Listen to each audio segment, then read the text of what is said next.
I think that some important issues with regards to studying the local business environment here is to understand the different sectors and the different nature of doing business within those sectors is very, very crucial.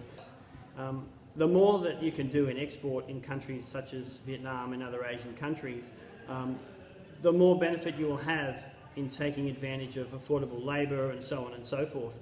On the other hand, the more that business that you do domestically for either distribution, sales, whatever the case may be, the delivery of services, you will find that the complications on doing business on a domestic environment really exponentially increases the amount of complications that you will come across.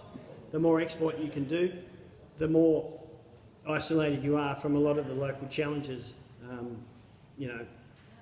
dealing with certain authorities, dealing with movement of freight within Vietnam, dealing with a lot of these sort of things can be minimised by assessing how much export you're going to do. One of the things that I believe very much here in establishing a great business is setting an incentive scheme for your people.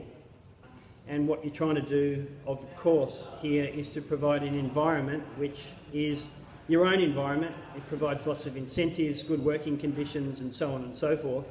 And if you can achieve that by incentive schemes, they don't necessarily mean money, they can be all sorts of things like great working conditions, uniform, food, summer holidays, insurances, long service entitlements, etc., etc. So I would strongly recommend to do those kind of things.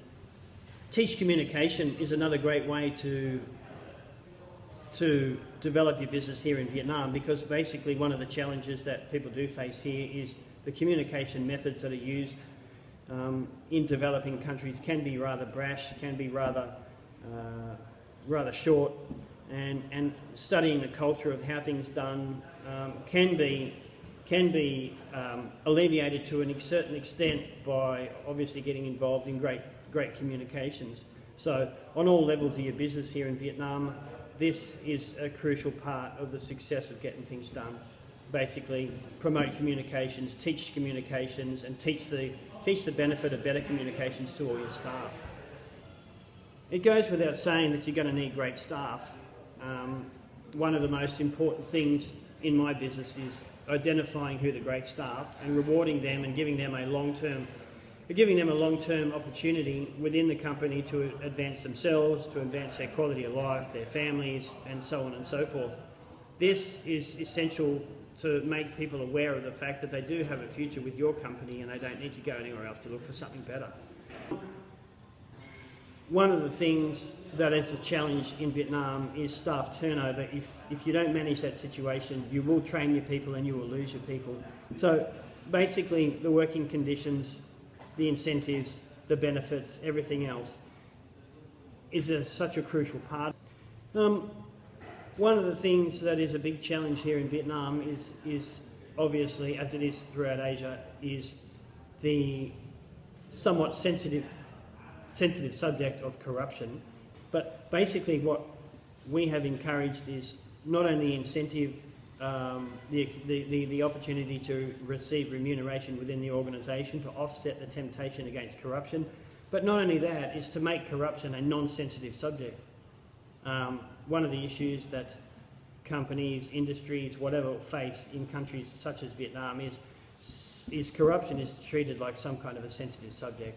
It's not a sensitive subject. Corruption is fraud, it is stealing, and it won't be tolerated, not by the law or anything else. So if you can make that transparent, if you can ensure that your staff realise that it's a trust issue and trust goes both ways, this is the way to deal with those kind of challenges. The opportunity to reach out to your good suppliers, to the suppliers that you may have already had developed for a period of time. Learn from those people. Those people are there to help you as well.